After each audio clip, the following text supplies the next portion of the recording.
Deer. I'm sure at some point or another, after they are done getting hit by cars, jumping off of bridges, and breaking into the local Planet Fitness, you ask yourself, why do deer exist? It's a question that I often ask myself every time I see one.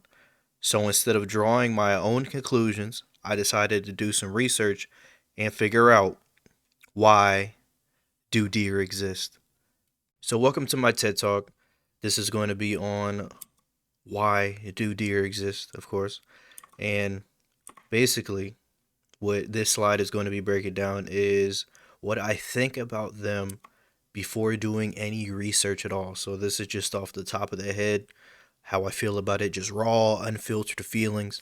And the next slide is going to be basically how I feel about them after I do my research and what do they actually contribute to just the world in general. Like, what is their place, right? So this slide before research, next slide, I'm going to stop the video and then actually do research and come back with some facts and what they actually do. So, getting into my reasons on what I think just before just everything, right? So, my first bullet point reasoning is going to be that I don't think that, or I'll just read it, they can't adapt with how our world operates. So what that means is that I think not only just with deer, but just animals in general that feel like can't think outside the box when it comes to things.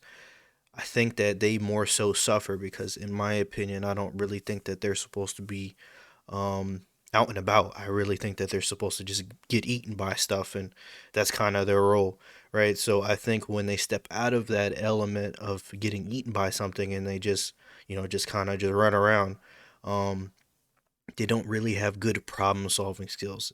And I know that I'm pretty sure everybody at one point or another has seen a video of a deer jumping off a bridge, jumping out a window, breaking into the Planet Fitness. That's real, by the way, or just getting hit by cars, right? Deers get, in my opinion, they seem like they get hit by cars more than anything else.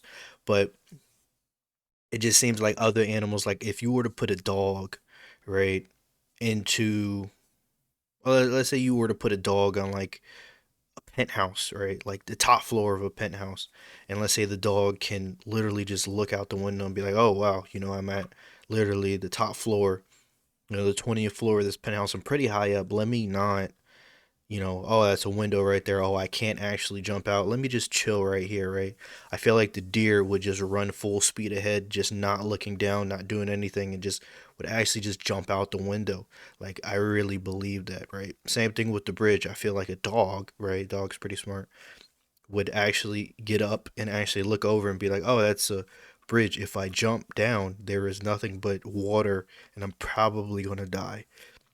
So, probably not a good idea to jump over the bridge. But deer, they're kind of just like, just if I get, let's just jump over it, and we'll think about it later. And they end up, dying. They ended up off of themselves for no reason, basically.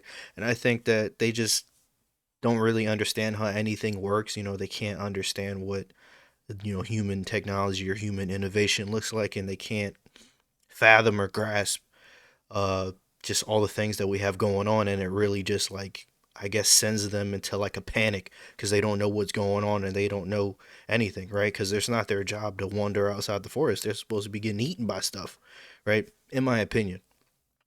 Of course, this is before I do the research, so hey, they could be doing something else entirely, but in my opinion, can't really adapt to how our world operates, and I think it's not their fault. I think a lot of animals in general can't do that, but I think that deer have a disadvantage because they can't really think on how to solve problems or think of like the best way of survival, or just use like, hey, that's a window, let me not jump out it. That's a bridge, not let me not jump over it. you know it's kind of like, oh, that's a car going like 90 miles an hour and it looks pretty dangerous, let me just chill right here and wait till no other ones are crossing. you know I just feel like other animals have it in them to do that, but deer, they just don't have an advantage in that. So that'll lead on to next one. are meant to die in some way, either by other animals or the environment. Now, deer, in my opinion, as I was talking to my friend about this, he said, yeah, they're just basically giant rats. And think about it, I'm like, oh, I don't know about the rat comparison. Maybe he knows. I don't really know too much about rats. I know rats meant to get it and eaten by someone else. I kind of had like a brain lag there, but yeah, I mean they're just basically just meant to just get eaten by something, right? I'm pretty sure that's what rats do. I'm thinking them more of like a human being sense, like oh they just live in walls and chill out, and they eat, they like eat through the wood in the wall or something like that. But I'm pretty sure their job is to literally just get eaten. But deer, I feel the same way. I feel like they're just here just to get eaten by something else, right? I don't really think they're supposed to have intelligent thought. They're just kind of just supposed to just lay down and die, get bit in the neck by something. So that's a very very bad opinion to have, but it's kind of like I don't know, you call it how you see it. I literally see deer just dying to everything, right? Either if it's not by them doing it themselves or it's by something else in the environment, right? And I genuinely think that you could put like a deer anywhere like on the planet in any situation. I think it'll find a way to die, to kill itself basically. Um and I don't think I could say that about too many other animals. I think other things would just chill. I feel like deer would just find some way to mess it all up, right? And the last reason, I think they are a cannon fodder animal, otherwise known as a CFA. It is a word that I just made up, but I consider them cannon fodder, right? You just kind of just uh how do I explain it? You just I don't know, they're just meant to get eaten by stuff basically. They're just cannon fodder. You just put them in the can, you blast them. You blast them out somewhere. You don't really care about them. They have a role and they fulfill the role basically. There's nothing else to them. They kind of just do what they do. So it's kind of it's kind of it. That's kind of it for how I feel about deer. Ain't really too much to explain. I think that they're meant to just get eaten by stuff, and I don't think they're that smart. And I think that if I research it, I think the research is going to come back and say they're not really that smart, and they're just basically meant to get eaten by something else. So how this next part works is that I'm literally just going to stop the video, then I'm going to research and then come back with my research, right? I have a nice little notebook here, and I'm going to basically just read my findings and write down what I find out. So I'll be back. I am back now. I was definitely not expecting that. It got a lot deeper than I thought it was. It wasn't even about the deer at that point. It was about the environment, the ecosystem. Just a lot of things basically went into why deer operate the way that they do, and it was very interesting. It was a very very deep rabbit hole, and I'm lucky I got out alive because it was too much. It was honestly a lot of information to take in, but this is kind of what happens. You research something and you come out with more than you think you will, right? So it's going to be the after research section of my investigation, right? Of my TED Talk. So we're going to dive into the first reason, which is their importance in the food chain. So I'm going to be reading directly from my notebook. I have a notebook, so I don't know if the microphone will pick up me flipping pages or nothing like that, but I've broken it down into a couple of sections, and I feel instead of just memorizing it, I could just literally read off the notebook, right? And it's like no one's it's my video, right? I could do what I want. So if I want to read off my notebook, I can read off my notebook. So food chain, deers are herbivores, meaning that they eat plants and leaves, right? Herbivores are considered the middle link in the food chain. The energy that they get from eating leaves or grass gets passed on to the predators. So I was right about them just get eaten by stuff, and that's kind of their role. But the predators aren't as abundant as they used to be, and of course, I'll get into why that is later because it goes, as I said before, it goes deeper than all of it just being just deer, just being stupid, right? So that goes into the overabundance. This is where humans come in because they have to at some point. Before the 1900s, the white-tailed deer population was dangerously low due to unregulated hunting, and the laws were put in place in the early 1900s to protect them, so that by the 1950s, okay, my bad. So by the 1950s, the population was large enough that hunting seasons were open again. Now that sounds good until I kept reading and figured out that during that time from the 1900s until the 2000s when the deer were getting their population back, the gray wolf population actually went extinct. And I thought that they were just completely gone. Then I kind of thought about it. I was like, wait a minute, haven't I seen gray deer? Aren't they like the main ones running around? Right? So it turns out that they went extinct for like a little bit or got like really low in numbers, but then they came back. But the eastern cougar, which is another primary predator that eats deer, they actually were considered extinct, right? And they were declared extinct in 1946, which, as I flip the page, so that means that there are too many deer and not enough predators to eat them, right? Which is a very bad thing. And that goes into the next point. There is no balance, right? Now the ecosystem gets transformed because of the overbrowsing, which means the unregulated deer eat the food of other wildlife because their preferred food source is running thin. And that leads to them wandering, right? With the strain placed on the environment from overpopulation, animals scrape for food and wander into unnatural habitats looking for food, right? And a quote, well, I'll quote the website I got this information from. I felt like it was like a very important thing that they pointed out, which is overpopulated animal species lead difficult lives with limited resources, which is a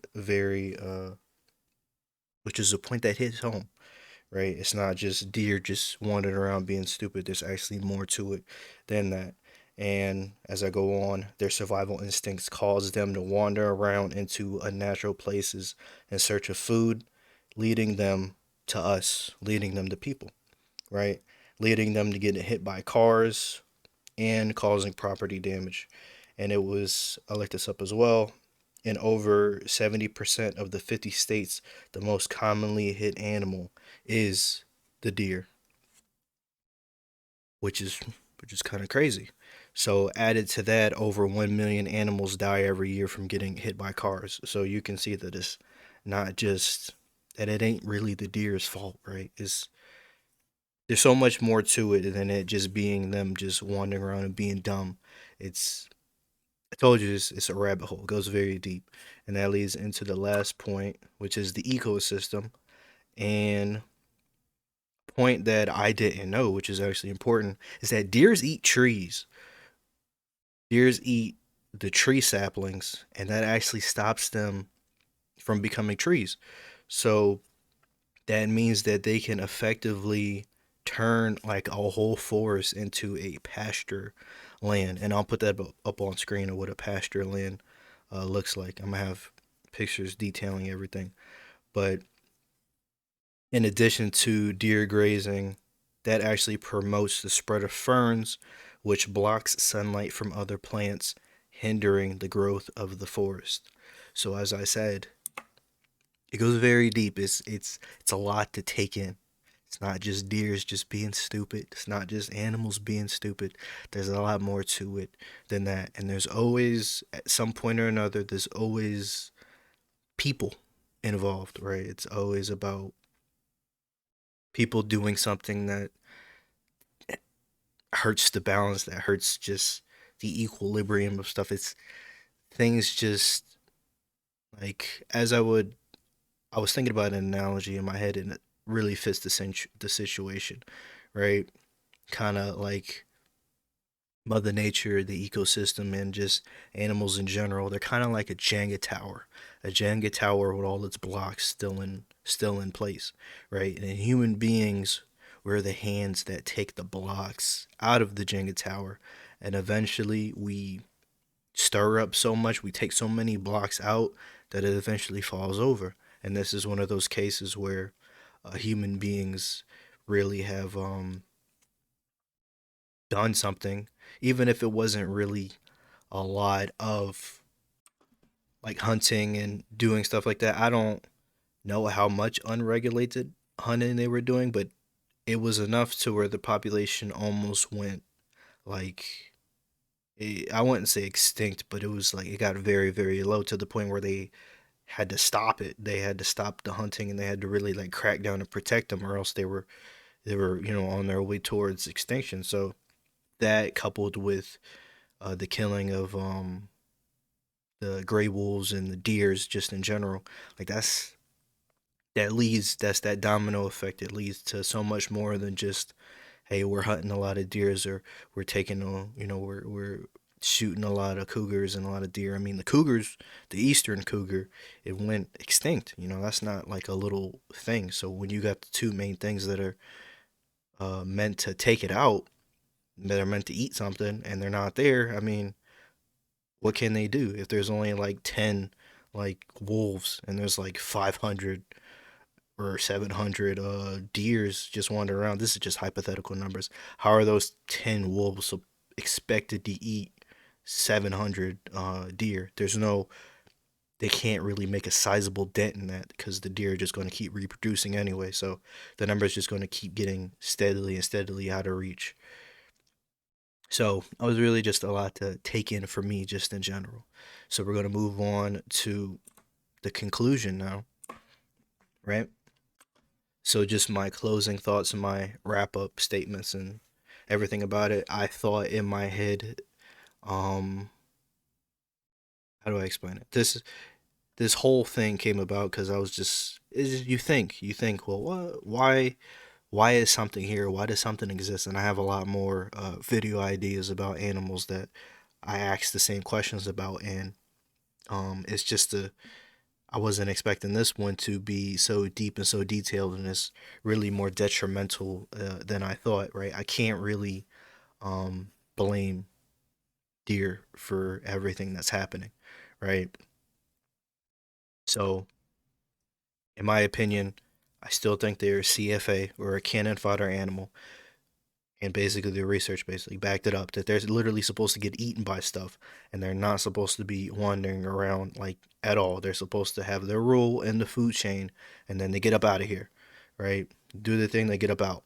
That's kind of like it's their place. That's where they belong, right? They're basically meant to get eaten by something, right? And of course, CFAs are meant to be eaten and not wander around. As I just said, they're not supposed to be wandering around on the highway in the middle of the street, going through people's garbage. They're supposed to do their thing, eat some leaves, eat some berries and some nuts, and then they get snuck up on and get bitten in the neck by something, right? And get taken up out of here. It's just the way it goes. Deer are born and meant to get eaten by something. That is their role. And when that role is not fulfilled, it gets to the point where it is now, where they're just running rampant because, I still think they're stupid. They don't, but they're meant to be stupid. They're a CFA. They're not supposed to be smart. They're supposed to be dumb, right? And last point, it's a rabbit hole. As I said, it was just me just being like, let me look up and see what do deer do in the environment, and it just went so much deeper than I was expecting. As I keep saying, like it's very amazing to me that something as simple as just what do they do in the environment can lead to that, right? Why do they wander around the street? Why are they breaking into Planet Fitnesses? That turned into so much more than I was expecting, right? And you really don't expect it to go as deep as it did. And I left out some information, but it's kind of like the gist. Like I get the gist of it, and I'm pretty sure anybody watching to get the gist of it anyway. It's just like I wouldn't even. It's about like an hour's worth of of research. I wouldn't even say an hour. It was maybe like 30, 40 minutes of research, and I was just looking and reading. And I was like, oh, that's It's pretty deep, but I'm pretty sure if I kept scrolling, because there was more stuff on the website that I looked up on, and it was just it went deep, right? It went very very deep, and I wasn't expecting that. But that'll be the end of my TED talk, my little I wouldn't call it a rant. Well, it was a rant in some parts, but hey, I just asked a simple question: why do deer exist? And hey, I got so much more than I was hoping for. Basically, it was very interesting. It's nice to research and be able to look stuff up and be a detective. Put on my detective hat and my trench coat and really figure out why things are the way that they are. So I hope you took something away from as well, and you enjoyed the journey that we both went on, and got many more ideas and many more animals or just things in general that I want to cover. So I hope that you stick along for the ride and really put that trench coat on with me too and that hat so that we could both discover why things exist. Thank you.